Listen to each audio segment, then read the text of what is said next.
प्राण रूप में, वायु रूप में पितर आते हैं और उन ब्राह्मणों के साथ ही बैठकर भोजन करते हैं। और मृत्यु के पश्चात पितर सूक्ष्म शरीरधारी होते हैं, इसलिए उनको कोई देख नहीं पाता। शतपथ ब्राह्मण में कहा गया है तिर एव वही पितरो मनुष्येभ्यः, अर्थात सूक्ष्म शरीरधारी होने के कारण पितर मनुष्यों से छुपे हुए रहते हैं। अतएव गणपति की आपने जो मुझे विषय दिया है आज, वो श्राद्ध कर्म प्रकाश, श्राद्ध के ऊपर कैसे करें और श्राद्ध के क्या नियम हैं। गजाननं भूतगणाधिसेवितं तपेत जम्बूफलचारुभक्षणम् उमासुतं शोकविनाशकारकं नमामि विघ्नेश्वरपादपङ्कजम्। शास्त्रों में ऐसा लिखा गया है कि देव कार्यादपि सदा पितृ कार्यम विशिष्यते, देवताभ्यो ही पूर्वम पितृणामाप्यायनम वरम। अर्थात देव कार्य की अपेक्षा पितृ कार्य की विशेषता मानी गई है। अतः देव कार्य से पूर्व पितरों को तृप्त करना चाहिए। और लिखा है कि श्राद्धात् परतरम नान्यत् श्रेयस्करम् उदाहृतम् तस्मात् सर्वप्रयत्नेन श्राद्धं कुर्यात् विचक्षणः। हेमाद्रि में ऐसे वचन कहे गए, श्राद्ध से बढ़कर कल्याणकारी और कोई कर्म नहीं हो सकता, इसे यत्न पूर्वक श्राद्ध को करना चाहिए। ब्रह्मवैवर्त पुराण में, हेमाद्रि में और ब्रह्म पुराण में एवं फिर भी लिखते हैं कि एवं विधानतः श्राद्धम कुर्यात् स्वविभव वोचितम आप ब्रह्मस्तव पर्यंतम जगत प्रीणाति मानव। ये ब्रह्म पुराण का वचन है। श्राद्ध से केवल अपनी तथा अपने पितरों की संतृप्ति नहीं होती, अपितु जो व्यक्ति इस प्रकार विधि पूर्वक अपने धन के अनुरूप श्राद्ध करता है, वह ब्रह्मा से लेकर घास तक समस्त प्राणियों को संतृप्त करता है। यो अनेन विधिना श्राद्धं कुर्याद् वै शान्तमानसः व्यपेत कल्मषो नित्यम याति न वर्तते पुनः। ये कूर्म पुराण का वचन है। जो शांत मन होकर के विधि पूर्वक श्राद्ध करते हैं, वह संपूर्ण पापों से युक्त होकर के जन्म मृत्यु के बंधन से मुक्त हो जाते हैं। जीवन की परम समाप्ति मृत्यु से होती है और इस ध्रुव सत्य को सभी ने स्वीकार किया है। और यह प्रत्यक्ष भी दिखलाई पड़ता है कि जीवात्मा इतना सूक्ष्म होता है कि जब वह शरीर से निकलता है, उस समय कोई भी मनुष्य अपने चर्म चक्षुओं से उसे देख नहीं सकता। और यही जीवात्मा अपने कर्मों के भोगों को भोगने के लिए अंगुष्ठ पर्व परिमित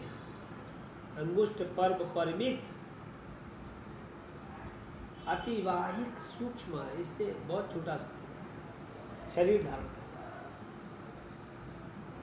तत्क्षणात् गृह्णाति शारीरं चातिवाहिकम् अंगुष्ठ पर्व मात्रं तु स्वप्राणैरेव निर्मितम्, ऐसा स्कंद पुराण में लिखा है। ब्रह्म पुराण में लिखते हैं व्यग्रसारी तद्रूपम देहमन्यत् प्रपद्यते तत्कर्म यातनार्थे च न मात्र पितृ संभवम। जो माता पिता के शुक्र स्तोणित द्वारा बनने वाले शरीर से भिन्न होता है, एक ही शरीर से अलग अलग बनते हैं। तो इस अतीन्द्रिय शरीर से जीवात्मा अपने द्वारा किए हुए धर्म और अधर्म के परिणाम स्वरूप सुख दुख को भोगता है। तथा इसी सूक्ष्म शरीर से पाप करने वाले मनुष्य याम मार्ग में यातनाएं भोगते हैं। याम में माने यमराज के मार्ग में, और भोगते हुए यमराज के पास पहुँचते हैं। एवं धार्मिक जन प्रसन्नता पूर्वक सुख भोगते हुए धर्मराज के पास पहुँचते हैं जिसने जैसे कर्म किए।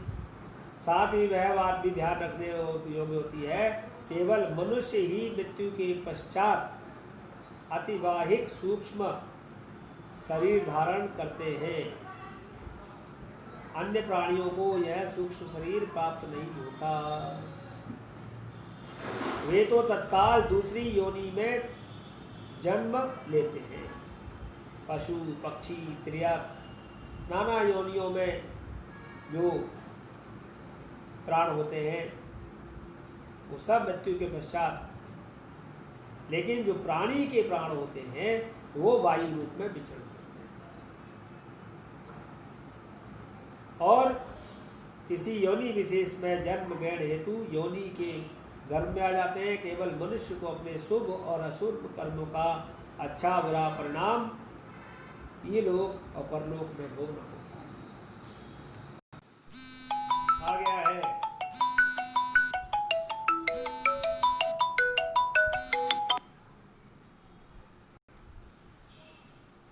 कहा गया है कि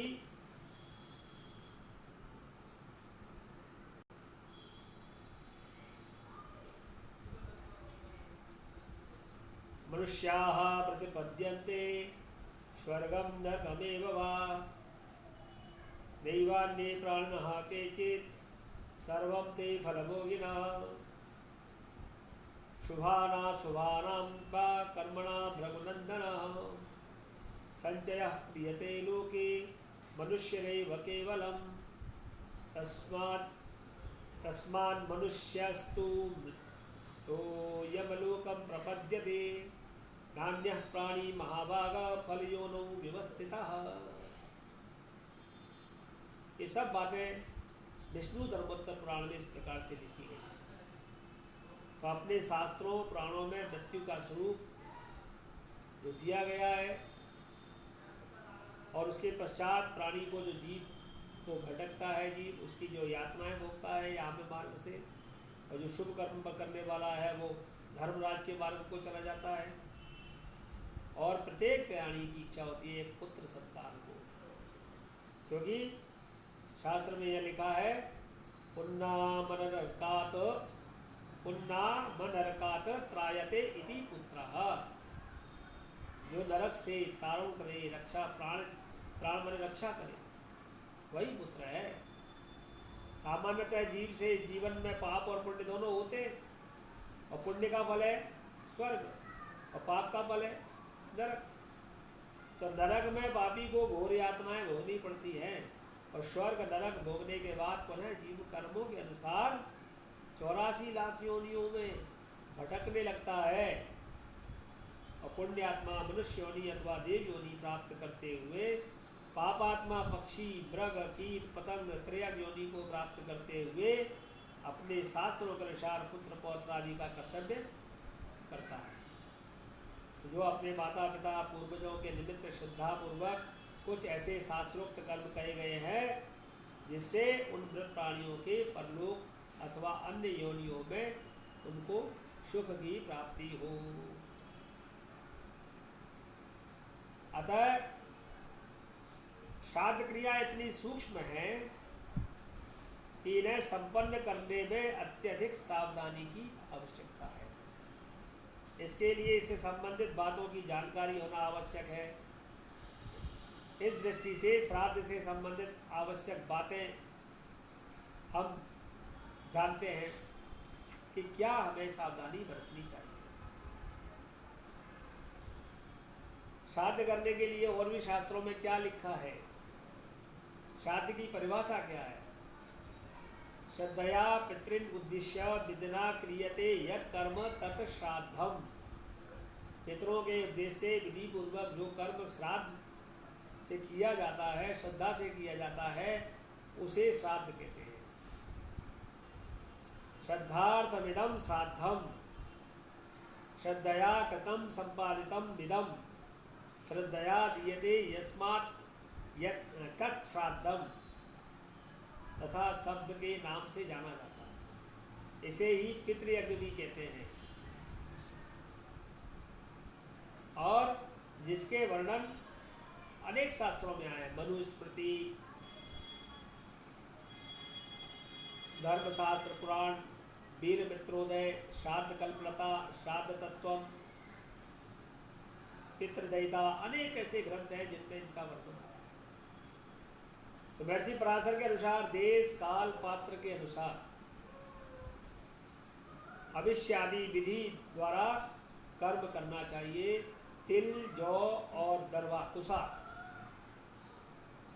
इसको लेकर मंत्रों से युक्त होकर श्रद्धापूर्वक जो कार्य किया जाए वह श्राद्ध है। महर्षि बृहस्पति ने तथा श्राद्ध तत्व में वर्णित महर्षि पुलस्त्य के वचन के अनुसार कहा गया है कि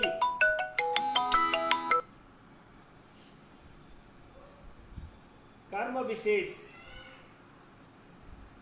महर्षि पुलस्त्य के द्वारा कहा गया है कि कर्म विशेष में दुग्ध, घृत, मधु से युक्त सुसंस्कृत अच्छी प्रकार से पकाया हुआ भोजन, उत्तम व्यंजन श्रद्धापूर्वक पितृगण के उद्देश्य से ब्राह्मण आदि को प्रदान किया जाए, उसे श्राद्ध कहते हैं।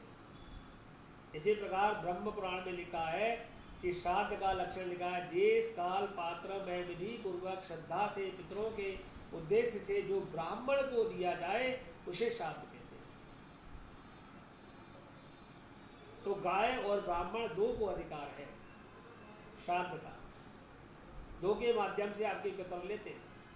और जो ब्राह्मण है उसकी नासिका में वायु रूप में आकर के पितर बैठते हैं।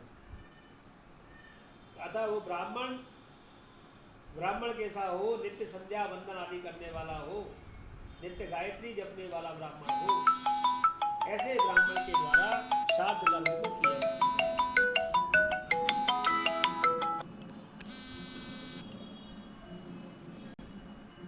इस प्रकार से श्रद्धात्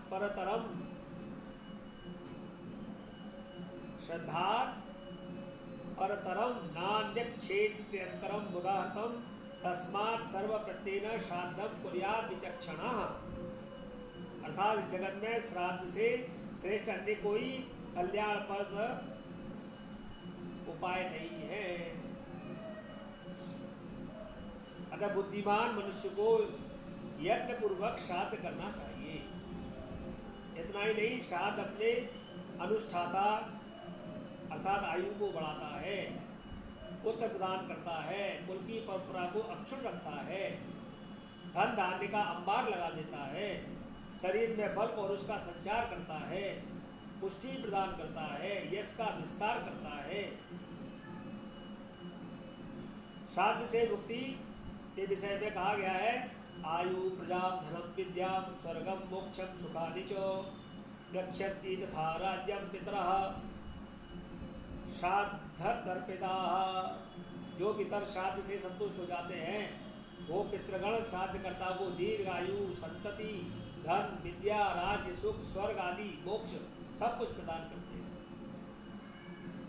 अत्रि संहिता में लिखा है, पुत्र, भ्राता, पौत्र अथवा दौहित्र आदि पितृ कार्य में संलग्न रहते हैं तो निश्चय ही परम गति की प्राप्ति होती है। श्राद्ध न करने से क्या हानि होती है? श्राद्ध न करने से जातक के परिवार में दरिद्रता आती है। श्राद्धम न कुरुते गोहात तस्य रक्तम पिबन्ति ते। ब्रह्म पुराण में लिखा है, जो श्राद्ध नहीं करते उनके पितर उनका रक्त चूषण करते हैं और साथ में श्राप देते हैं। कैसा? पितरस्तस्य शापम दत्वा प्रयान्ति च। ब्रह्म पुराण के नागर खंड में फिर वह अभिशाप परिवार को जीवन भर कष्ट झेलना पड़ता है। उस परिवार में पुत्र आदि संतान का क्षय होता है, नहीं होती है, और बीमारियां गिरती हैं, लंबी आयु नहीं होती, तरह तरह के कल्याण नहीं होते, शुभ कार्य होना बंद हो जाते हैं और नरक की यातनाएं भोगनी पड़ती हैं। उपनिषद में भी लिखा है देव पितृ कार्याभ्याम न प्रबंधितम प्रभ्याम, अर्थात देवता और पितरों के कार्यों में मनुष्य को कदापि प्रमाद नहीं करना चाहिए। तो पितरों को श्राद्ध की प्राप्ति कैसे प्राप्त होती है?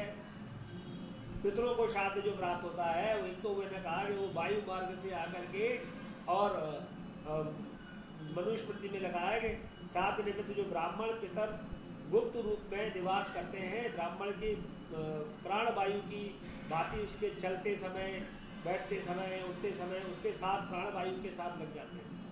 और श्राद्ध काल में निमंत्रित ब्राह्मण के साथ प्राण रूप वायु रूप में पितर आते हैं और ब्राह्मणों के साथ बैठकर भोजन करते हैं। और मृत्यु के पश्चात पितर सूक्ष्म शरीरधारी होते हैं, इसलिए उनको कोई देख नहीं पाता। शतपथ ब्राह्मण में कहा गया है तिर इव वही पितरो मनुष्येभ्यः, अर्थात सूक्ष्म शरीरधारी होने के कारण पितर मनुष्यों से छुपे हुए से होते हैं। अतः सूक्ष्म शरीरधारी होने के कारण जल, अग्नि और वायु प्रधान होते हैं, इसलिए लोक लोकांतर में आने जाने में उन्हें कोई रुकावट नहीं है।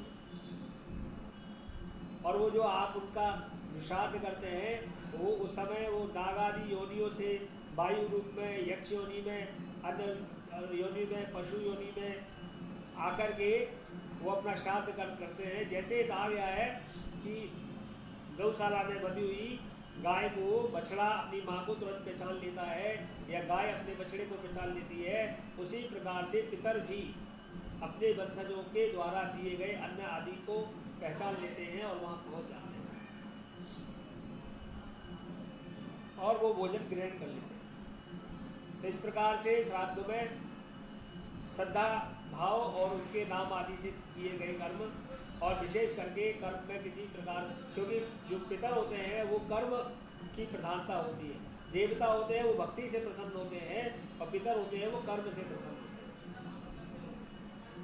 धन नहीं हो तो क्या करें? बोले धन नहीं हो तो जो भी आपके पास यथाशक्ति सामर्थ्य है उससे आप श्राद्ध करें, लेकिन श्राद्ध अवश्य करें।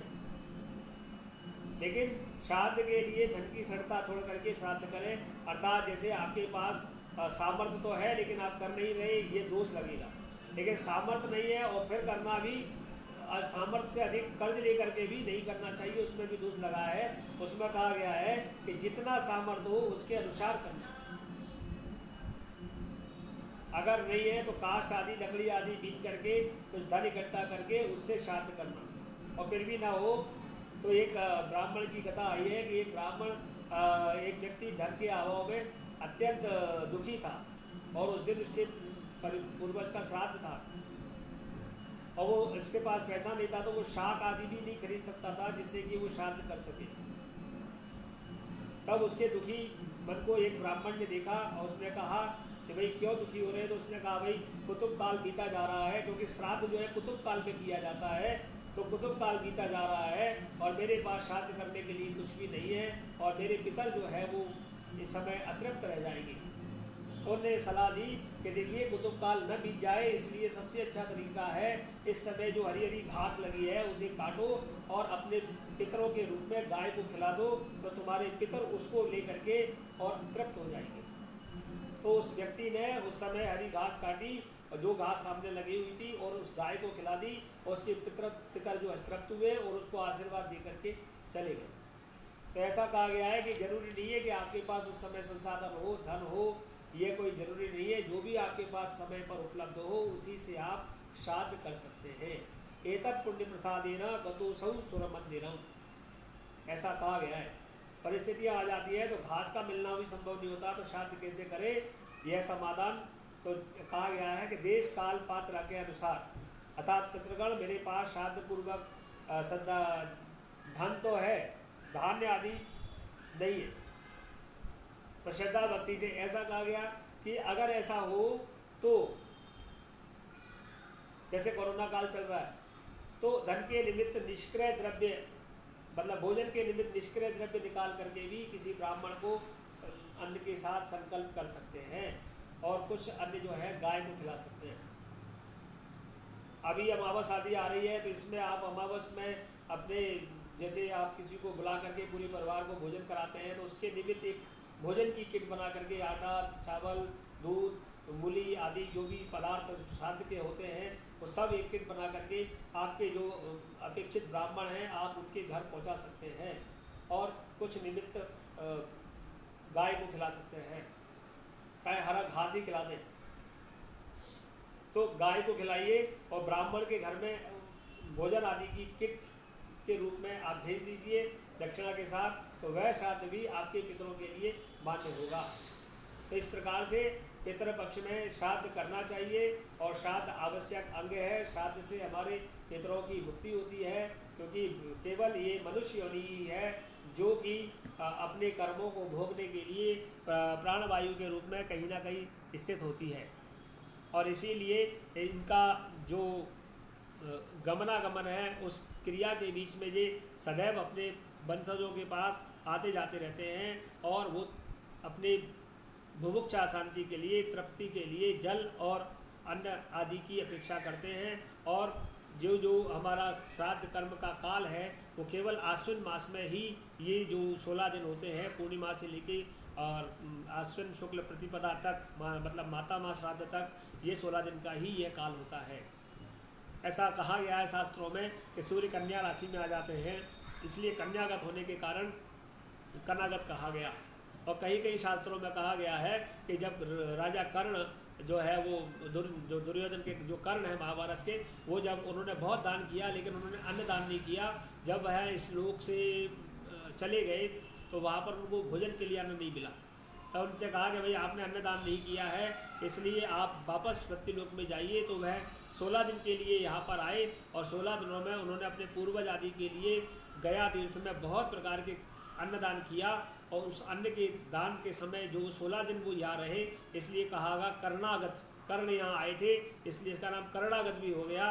तो कन्यागत, कर्णागत, बहुत सारे हमारे गुरु जो पुराणों की कथाएं हैं, उन कथाओं के आधार भी हमारे पास ऐसे अनेक अनेक प्रकार के देखने को मिलते हैं, जिनके आधार पर भी हम ये कनागत का आचरण करते हैं। लेकिन जो शास्त्रों में कहा गया है श्रद्धया इति श्राद्धम, ये मुख्य रूप से हमारा मुख्य पक्ष है। तो हमें अपने पूर्वजों के प्रति श्रद्धा व्यक्त करने का ये सबसे अच्छा माध्यम है श्राद्ध। और दूसरी बात, जो हमारी पितृपूर्वज सूक्ष्म योनि में भटक रहे हैं, उनकी तृप्ति के लिए दिया गया अन्न जल उनको मिलता है, जिससे कि वो हमारे परिवार कुटुंब आदि को वृद्धि का आशीर्वाद देते हैं। तो इस विषय को मैं यहाँ पर समाप्त करता हूँ, क्योंकि मुझे दूसरा विषय भी दिया गया है और वो है पुरुषोत्तम मास। तो आइए हम पुरुषोत्तम मास की चर्चा करते हैं। संवत्सर भी होता है, इस साल संवत्सर भी क्षय हुआ है। प्रमादी आनंदी ये किसी को मालूम नहीं है, ज़्यादातर ज्योतिष वाले ही जानते हैं कि एक संवत्सर का क्षय हो गया। और संग में अधिक मास हमारा आश्विन मास आ गया, जो कड़वा मास माना जाता है वो अधिक मास के रूप में आ गया। तो अधिक मास ज्योतिषीय दृष्टिकोण से तो यह है कि सूर्य चंद्र की गति की भिन्नता के कारण जो हमारे अवशिष्ट दिन होते हैं, उन दिनों का हर चौथे वर्ष में जब लीप बन जाता है, इकट्ठे हो जाते हैं, तो वो अधिक मास के रूप में उत्पन्न हो जाते हैं। दूसरी कथा शास्त्रों में ये आई कि जब भगवान ने मासों का निर्माण किया, तो कहीं कहीं तो पुराणों की बातें हैं। देखिए, पुराणों में कहानियाँ अलग अलग बहुत लिखी हुई है। तो नारद जी को एक बार ऐसा लगा कि स्त्री संसार में बड़ी सुखी है, तो भगवान मुझे स्त्री बना दीजिए। उन्होंने कहा साहब चलिए ठीक है, क्यों सुखी हैं? बोले बस उनको कोई काम नहीं, बच्चों को खिलाना, बच्चों का जन्म होना, ये होना वो होना। तो बोले ठीक है, इस बार तुम्हारी मनोइच्छा को मैं पूरा करता हूँ। और भगवान ने उनको स्त्री रूप में भेज दिया। भगवान खुद स्वयं आ गए उनके पुरुष बन के, और उनके संतानें हो गई। और उनके 1 2 नहीं 13 संतानें हो गई, 12 संतानें हो गई, और 13वीं संतान बिगड़ गई। तो जो 12 संतानें थी, तो 12 के नाम रख दिए, चैत्र, वैशाख, जेठ, आषाढ़, श्रावण, भादो, क्वार, कार्तिक, अगेन, माघ, फाल्गुन, पूष, माघ, फाल्गुन, ऐसे 12 नाम रख दिए। 12 महीने हमारे होते हैं। अब जो बिगड़ गया था मास, उसका क्या करें? उसका नाम ही नहीं रखा। एक समय फिर की बात फिर थी, जब भगवान कृष्ण अर्जुन के साथ अर्जुन और युधिष्ठिर के पास बैठे हुए थे। वो आपस में चर्चा कर रहे थे, विचार कर रहे थे। और उसी समय एक नैमिषारण्य तीर्थ में बहुत सारे ऋषि मुनि बैठे हुए थे, और वो विचार कर रहे थे कि ये इतने सारे मास हैं, 12 मास हैं, इनका नाम है, ये जो ये लौंद का महीना, ये अधिक मास जो हो गया है, ये मल मास है, इसका क्या करें, इसको ये तो बड़ा निकृष्ट है, इसका ये तो किसी काम का नहीं है। तो उसके बारे में उनके मन में, बड़े बड़े ऋषियों के मन में प्रश्न खड़ा था। तो एकदा नैमिषारण्य में जब सब ऋषि बैठे हैं उसी समय सूत जी महाराज जो व्यास जी के पुत्र है वो आए, उनका आगमन हुआ और उनके आते ही सब ऋषि मुनि खड़े हो गए और उनको आसन दिया, विराजमान किया। तो सूत जी महाराज ने वहाँ पर अभिवादन स्वीकार किया और बैठ गए और पूछने लगे, भाई तुम्हारे मन में क्या प्रश्न है। तो उन्होंने अपना प्रश्न रखा। तो उन्होंने जैसे ही प्रश्न रखा कि ये अधिक मास के बारे में कि ये जो मल मास है, अधिक मास है, इसका क्या प्रयोजन है, इसका क्या रहस्य है, इसमें क्या करना चाहिए, क्या नहीं करना चाहिए, और ये तो बड़ा निकृष्ट मास कहा गया है। तो सूत जी ने कहा कि भाई अरे ये जो आप कह रहे हो ये सब के लिए तो मैं भ्रमण करता हुआ आ रहा हूँ, और जो यही प्रश्न तो अभी इस समय युधिष्ठिर जी भगवान कृष्ण से पूछ रहे हैं।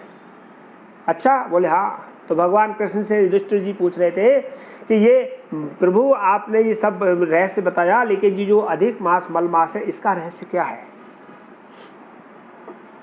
तो जैसे ही भगवान ने रहस्य बताया, भगवान से रहस्य पूछा, तो भगवान ने फिर अपना वृत्तांत बताया कि एक समय की बात है कि जब मैं बैठा हुआ और मेरे सामने आकर के अधिक मास रोने लगा। भगवान कृष्ण के सामने आके रोने लगा, कहने लगा, हे प्रभु मेरे को क्यों जन्म दिया, मैं इतना निकृष्ट मास हूँ, मेरे अंदर कोई काम कर्म नहीं होते, सब लोग मेरा तिरस्कार करते हैं, कोई मुझे, देखिए तिथि का देवता है, बार का देवता है, नक्षत्र का देवता है, हर महीने का देवता है, हर किसी का स्वामी है, हर किसी का कोई ना कोई स्वामी है, लेकिन मेरा कोई स्वामी नहीं है, मेरे पास कोई अधिकार नहीं है। भगवान कृष्ण ने कहा कि आज से मैं तेरा स्वामी हुआ, आज से मैं तुझे अधिकार देता हूँ। लोग मुझे पुरुषों में उत्तम मानते हैं, इसलिए मेरा नाम पुरुषोत्तम भी है। मैं तुझे अपना नाम देता हूँ, आज से तेरा नाम पुरुषोत्तम होगा और तू पुरुषोत्तम मास के नाम से जाना जाएगा। और जितने भी 12 मासों में काम किए जाते हैं वो सकाम होते हैं, उनमें संकल्प होता है, वो संकाम कर्म संकल्प होते हैं, लेकिन तेरे महीने में निष्काम होंगे। यानी जो आपकी किसी भी कार्य की अपेक्षा से किए गए काम होंगे निष्काम। तो सारे निष्काम कर्म हमें अधिक मास में करने चाहिए, निष्काम कर्म करना चाहिए। अब 12 जब निष्काम, यानी जो हमारा जो अधिक मास आ रहा है इसमें हमें करना क्या है, इसमें हमें निष्काम कर्म करने हैं। यानी कि इसमें कोई संकल्प ऐसा नहीं है हमारा कि नहीं बच्ची का विवाह करना है, कि मकान लेना है, कि मकान बनाना है, कि मतलब संकल्प वाले जो नैमित्तिक कार्य हैं वो नहीं करने, कोई संकल्प लेकर के काम नहीं करने। लेकिन हाँ, जो प्रभु को अर्पण करने वाले काम हैं जिनसे कोई अपेक्षा नहीं, जैसा गीता में कहा गया, कर्मण्डे वाधिकारस्ते मा फलेषु कदाचन, कर्मणि एव अधिकार अस्ति, आपका अधिकार केवल कर्म करना ही है, फल की इच्छा मत करो, फल देने का काम तो मेरा है, जैसा भगवान कहते हैं। उसी बात को यहाँ ध्यान रख करके आपको काम करना है। कैसा करना है कि हमें केवल कर्म करना है, फल की चिंता नहीं करनी, अर्थात सारे निष्काम कर्म करना है। भगवान का भजन करना है, भागवत का पाठ करना है, गीता का पाठ करना है, पद्म पुराण पढ़ना है, भगवान की लीलाओं का गान करना है, स्तुति करनी है, जितने भी भजन आदि है भगवान की, मतलब जिस काम से हमारा कोई स्वार्थ न जुड़ा हो ऐसे सभी काम करना है। और अधिक मास में किया क्या जा सकता है, जो नैमित्तिक आप करते आ रहे हैं वो आप करते रहेंगे, वो नहीं रुकेंगे। नैमित्तिक माने सुबह शाम की भगवान की पूजा करते हैं, ठाकुर जी को स्नान कराते हैं, आप एकादशी करते हैं, आप कोई व्रत करते हैं, सोमवार मंगलवार करते हैं, वो नैमित्तिक है, वो आपका होता रहेगा, वो निषेध नहीं है, वो आप करिए। लेकिन यदि आपने कहा मुंडन करना है तो नहीं कर सकते, चूड़ाकरण करना है नहीं कर सकते। लेकिन नैमित्तिक में अगर आपको सीमंत संस्कार करना है, पुंसवन संस्कार करना है तो कर सकते हैं, क्योंकि पुंसवन संस्कार, सीमंत संस्कार गर्भधारण से 6वें 8वें महीने में होते हैं, तीसरे 6वें 8वें। अगर इस माह में ही अगर 8वां महीना पड़ रहा है तो वहाँ पर अधिक मास का दोष नहीं है, उसमें कर सकते हैं, अन्नप्राशन कर सकते हैं। क्योंकि वो छठे मास में होगा। कुछ चीज़ें काल से बनी हुई है वो करेंगे, लेकिन जो काल से बनी हुई नहीं है, जिनका मुहूर्त निकाला जाता है, जो सकाम होती हैं, वो इस मास में बिल्कुल नहीं करेंगे। ऐसा शास्त्र में पुरुषोत्तम मास के वृत्तांत में ऐसा लिखा गया है कि आप निष्काम काम करिए। जितने भी निष्काम कर्म हैं वो आप सब इसमें अधिक मास में करिए। और इसमें स्नान, दान, पुण्य का बड़ा महत्व है।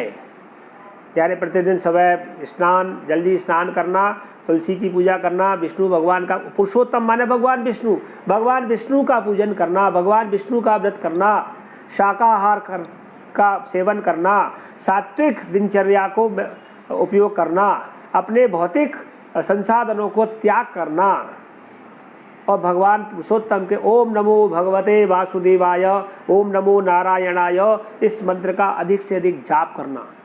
मास के अंत में इस मंत्र से दशांश हवन करना। सफ़ेद तिल, काले तिल, जौ, चावल, शक्कर आदि मिला करके दशांश हवन करना। यदि आपने 1 लाख मंत्रों का जाप कर लिया है तो लगभग 10,000 मंत्रों से आप हवन करना। और मास पूरा हो जाए तो अपूपदानम, पुए का दान करना। पुए बना करके कांस्य पात्र में पुए भर के दान करना, ऐसा भी विधान इसके अंदर है। भगवान विष्णु लक्ष्मी का पूजन करें और निष्काम होकर के इसको करें। इसमें और भी कथा आई है। जब भगवान युधिष्ठिर को सुना रहे हैं तो युधिष्ठिर को बोले कि युधिष्ठिर देखो, एक समय की बात बताता हूँ, ये जो तुम्हारी द्रौपदी है, ये पिछले जन्म में एक ब्राह्मण की पुत्री थी और उस समय ये बहुत पुष्ट थी और हर कला में चतुर थी, बड़ी विद्वान थी। और इसके योग्यता के कारण, इसकी पुष्टता के कारण इसके योग्य कोई वर नहीं मिला और इसके पिता चाहते थे कि इसके योग्य इसको कोई वर मिल जाए और इसको भी विवाह की इच्छा हुई। तब इसने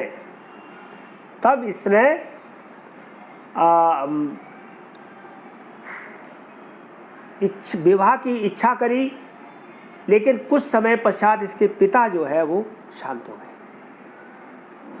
पिता शांत हो गए तो अब ये रह गई, इसका विवाह नहीं हुआ। तो इसने भगवान शिव की तपस्या की, पंचमुखी शिव की तपस्या की और भगवान से प्रार्थना की। तो भगवान से उसने एक ही प्रार्थना की कि जो है मुझे वर दो, मुझे वर दो, विवाह हो जाए। जब वर दो, विवाह हो जाए ऐसा कहा तो जो ब्राह्मण कन्या थी द्रौपदी पूर्व जन्म की, उसने 5 बार कहा और पंचमुखी शिव के मुख से वरदान निकला। तो 5 सिर थे तो बोले तथास्तु, तो अब 5 पति का वर मिल गया। तो उन्होंने कहा कि 5 पति तो इस काल में हो नहीं सकते तुम्हारे, इसलिए वर तो दे दिया है, लेकिन अब जो आगे वाला जो तुम्हारा जन्म होगा उसमें तुम 5 पतियों की पत्नी बनोगी। उसमें इंद्र, धर्मराज आदि जो ये सब बोले, ये वरदान उसको वहाँ अधिक मास के समय पर की गई भगवान शिव की साधना के फल से प्राप्त हो गया था। ऐसे हम जब पुरुषोत्तम मास का पूरा वर्णन पढ़ेंगे तो उसमें बहुत सारी ऐसी कथाएं आएंगी, ऐसे वृत्तांत आएंगे। पुरुषोत्तम मास के विषय में भी बहुत कुछ है। देखिए, किसी भी विषय में ज़्यादा बोल पाना, ज़्यादा समय, मतलब चूँकि समय का हमारे पास अभाव भी रहता है, कोरोना काल चल रहा है, आप सब लोगों के साथ भी और भी समय और काम जुड़ा होगा, तो मैं अपनी वाणी को यही विराम दूंगा। जितना मैं आपको बता सका और जो भी मेरे बताने में त्रुटि रही हो वो मुझे आप वापस कर दीजिएगा, और जो आपको अच्छा लगा हो वो आप सब लोग रख लीजिएगा, क्योंकि मैंने अपने संज्ञान से, अपने शास्त्रों में दिए गए जो वाक्य हैं उनके अनुसार आपको बताने का पूरा प्रयत्न किया है। आगे भी यदि आप मुझे ऐसा मौका देंगे तो मैं अवश्य आपके लिए कोई जो भी कुछ मैं कर सकता हूँ आप लोगों के लिए करूँगा। जय गणपति की। राजरानी जी,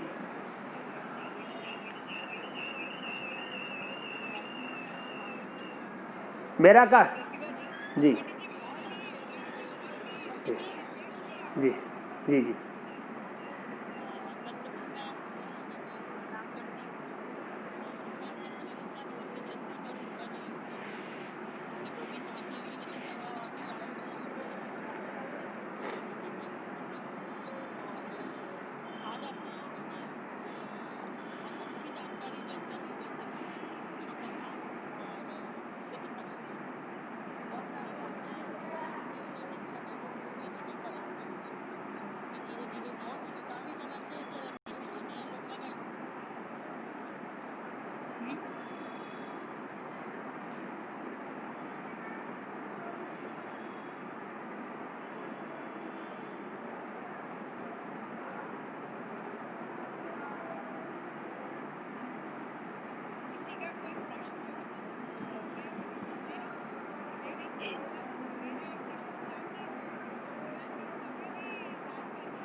जी जी बिल्कुल ठीक है, आपका आपका कहना बिल्कुल ठीक है।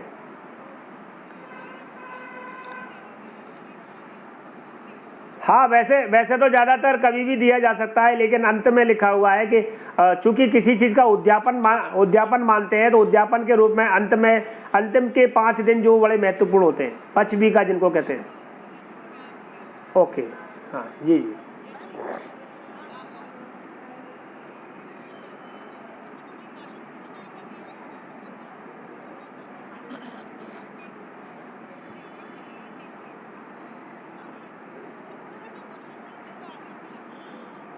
बताइए बताइए बताइए।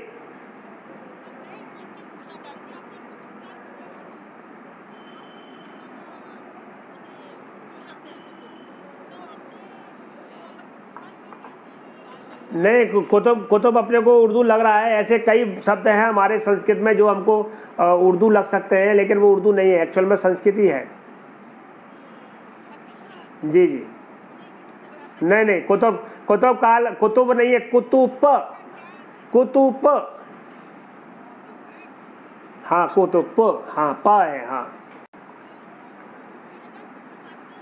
नहीं नहीं नहीं नहीं, हिंदू। और सर ये मैडम इसके विषय में बहुत सारी चीज़ें हैं, ज्योतिष का विषय भी है, काल का विषय भी है। आप आगे आगे क्लास रखेंगे तो मैं हर एक चीज़ के बारे में आपको अलग अलग प्रकार से बता दूंगा। आपकी जो वेबिनार होती रहती होंगी, आप जब भी चाहें मुझे 15 मिनट के लिए हर अलग अलग प्रकार के विषय के लिए, समस्याओं के लिए आप जोड़ सकते हैं, तो मैं आपसे जुड़ जाया करूँगा। अभी मेरी अभी मेरी एक ज्योतिष की क्लास चालू होने वाली है, तो मुझे वहाँ जाना है। यदि आप लोग यदि आज्ञा दे देंगे तो मैं वहाँ चला जाऊँगा। जी जी ठीक है, धन्यवाद। जय गणपति की।